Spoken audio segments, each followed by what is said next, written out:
В эфире новости, в студии Кристина Якупова. Здравствуйте. Главные темы этого выпуска. Арктический центр культуры и эпоса – проект будущего. Он должен стать доминирующим культурным объектом региона. Следы амурского тигра обнаружили в юго-восточной части Якутии. 13 медалей привезли якутские самбисты с дальневосточного турнира. Впервые за последние 50 лет в республике обнаружили следы амурского тигра. Об этом сообщил директор по охране природы благотворительного фонда «Тигрус» Виктор Никифоров. Следы обнаружены на берегу правого притока Алдана, на юго-восточной части Якутии. Виктор Никифоров уточнил, что заход тигра в республику стал результатом реализации проекта «Северный тигр» в Хабаровском крае, где фонд выделяет средства на поддержание самой северной группировки амурского тигра в мире в Ванюйском национальном парке.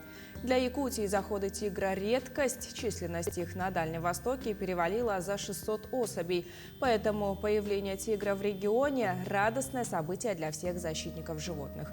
Известна история, когда 100 лет назад тигр зашел в Усть-Майский район. Тогда на него объявили охоту, а после чучело поместили в музее в Якутске. Современные автоматизированные гибридные энергокомплексы на базе дизель-солнечных электростанций введут к концу следующего года в 4 отдаленных селах Верхоянского и Момского районов республики. Вместо устаревших дизельных генераторов новое оборудование, которое снизит потребление топлива на 47%, получат более 4,5 тысяч жителей сел Ханус, Асыр, Кулун-Элбют и Чумпук-Итыл. Система энергоснабжения модернизирует с привлечением финансирования по программе льготного кредитования Минвостокразвития для резидентов арктической зоны Российской Федерации. Общий объем инвестиций превысит миллиард рублей, из которых 655 миллионов рублей выделяются на льготных условиях. Первый такой энергокомплекс ввели в поселке Улахан-Кюэль в сентябре в рамках 6-го Восточного экономического форума. Мощность электростанции составляет 1125 киловатт, включая солнечную генерацию 400 киловатт. Административная комиссия Якутска совместно с ГИБДД и ГИМС проводит рейды по выявлению несанкционированного выезда транспорта на лед. Подробнее в сюжете Власия Сергеева. Несмотря на то, что с поселка Жатай до причала Тяхтюр продолжает курсировать паром в сопровождении ледокола, автолюбители с риском для здоровья и жизни выезжают на реку. По отношению к нерадивым водителям были применены санкции в виде штрафов. На водителей составляется протокол по статье 9.10 КУАП Республики Саха-Якутия, где подразумевает штраф от 3 до 5 тысяч рублей, это на граждан, а также на ИП и на лиц до 1 миллиона рублей. Если же водитель выехал на лед в качестве перевозчика, то ему может грозить уголовная статья оказания услуг, не отвечающих требованиям безопасности жизни, предусматривающая лишение свободы сроком до 2 лет. Специалисты отмечают, что для безопасного выезда на переправу толщина льда должна быть не менее 30 сантиметров. Лед в данное время обманчивый. Его толщина льда неравномерная. Бывает 20 сантиметров, может через 3 метра идти будет 10 сантиметров. Поэтому опасно переходить и выезжать на неокрепший лед. Стоит отметить, что для передвигаться на машине категорически запрещено по льду из-за возможного провала автомобиля, а также выхода наледи на определенных участках реки из-за образования пустот и трещин. Выявление автолюбителей, выезжающих на лед в период запрета, проводится ежедневно посредством не только рейдов, но и мониторинга социальных сетей и обращений граждан. Мы стараемся как-то выявлять через социальные сети.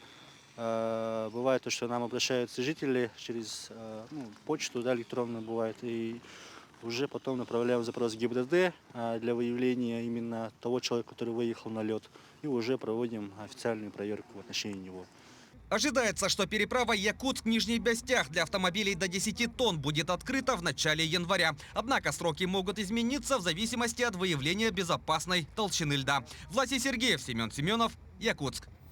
Строительство арктического центра культуры и эпоса – очень важный шаг в развитии культуры региона, отметил в интервью нашему телеканалу художественный руководитель Саха-театра, советник главы республики Андрей Борисов. Напомним, его строительство поддержал во время своего визита в регион и симфонический оркестр Мариинского театра в лице маэстро Валерия Гергиева. По словам Андрея Борисова, маэстро смог четко подметить, говоря о том, что арктический центр в Якутии сможет стать одним из важных кластеров по развитию культуры в Арктике, наравне с такими же, которые по указанию президента страны появятся в Кемерово, Владивостоке и Калининграде и Севастополе. Кроме того, по словам Борисова, Якутский арктический центр должен стать доминирующим культурным объектом, объединяющим районные центры культуры, а также тесно работать с Российским Севером и даже другими арктическими странами. Недавно глава республики Арсений Сергеевич Николаев дал поручение Министерству культуры и Институту культурного развития о том, что мы создали сеть домов Аланхо. Касается арктический-центр, казалось бы, в городе Якутске, но в арктический-центр построен, и главным архитектурным доминантом становится 3 урасы. В этих 3 урасах будет находиться и театр, и эпический центр, и так далее. Так. И получается, что в наших селах построено более 30 таких купольные дома.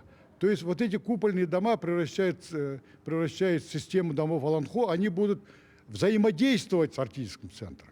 То есть это строится для всех улусов, для всей республики строится. И вот это заметил, конечно же, маэстро Гергиев и очень-очень приветствовал наш объект. В столице региона продолжается массовая иммунизация населения от гриппа. По словам врачей, вирусы гриппа все еще продолжают циркулировать на территории города. И горожане продолжают заболевать. У некоторых он проходит в тяжелой форме. От этого недуга спасает только вакцинация от гриппа, сообщают врачи. Так, в первой поликлинике вакцину от гриппа ставят как в будние дни, так и в выходные на дополнительных пунктах, которые открывают в здании цирка, Русского театра и других площадках. В настоящее время известно более 2000 видов гриппа. Грипп – это опасное заболевание, передается воздушно-капельным путем, даже при разговоре с больным человеком. Болезнь приводит к серьезным осложнениям в виде пневмонии, синусита, заболеваниям почек, сердца, головного мозга и летальному исходу. Если лечение начато с опозданием, оно в большинстве случаев неэффективно. Самым простым, безопасным и эффективным способом защиты организма является вакцинация от гриппа. 3 туристических маршрута по республике вошли в топ-10 программ в народном голосовании всероссийского проекта «Открой свою Россию». Так, на сайте загоризонт.ми программа собрала более 3000 голосов, уступив лишь турмаршрутам Ленинградской и Орловской области. Организаторы тура предлагают путешественникам познакомиться с шаманами, мамонтами и бизонами, а также с самим севером. На 6-й строке расположилась программа «Тайны Северной Шамбалы. Путешествие на священные горы Киселяхи». На 10-й «Дыхание Северной Земли. Путешествие на полюс холода». Отмечается, что результаты народного голосования станут одним из критериев, позволяющих определить победителей конкурса. Финальное решение сделает конкурсная комиссия под председательством вице-премьера Российской Федерации Дмитрия Чернышенко. Спортивно-оздоровительный комплекс «Энергетик» в Алдане запущен полностью. Открытие бассейна спортсмены и любители плавания ждали 10 лет. Сюжет Татьяны Вахниной.